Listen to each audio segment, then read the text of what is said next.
সূৰ্য মন্দিৰ। সূৰ্য মন্দিৰৰ অৰ্থ হ'ল সূৰ্য দেৱতাৰ উপাসনাৰ বাবে নিৰ্মাণ কৰা এক পবিত্ৰ উপাসনা স্থল। আৰু আমি যোৱা সূৰ্য মন্দিৰটো হ'ল কোণাৰ্ক।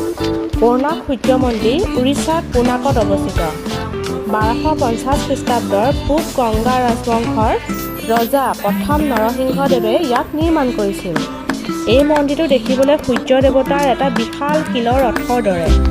এই ৰথখনত 24টা চক্ৰৰ এটা 7টা ঘোঁৰা খোদিত কৰা আছে। দেখিবলৈ যে ইমানেই সুন্দৰ লাগে। ব্ৰিটিছসকলৰ সময়ত ইয়াক ব্লেক পাগোডা নামেৰেও জনা গৈছিল আকৌ।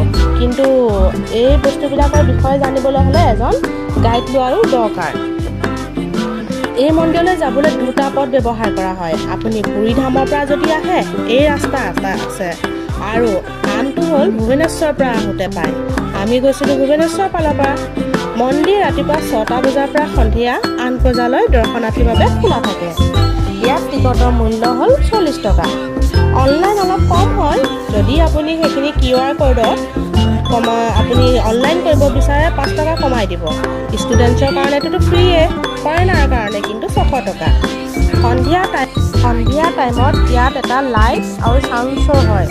চাউণ্ড শ্ব' আৰু লাইটৰ প্ৰদৰ্শন কৰা হয় 7:30 বজাৰ পৰা 8টা বজালৈ। সোমবাৰে কিন্তু এই চব বন্ধ থাকে।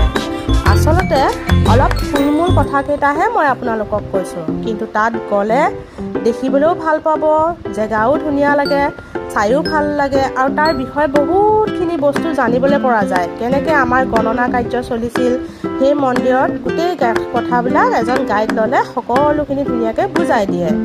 আজিলৈ ইমানেই। Bye bye.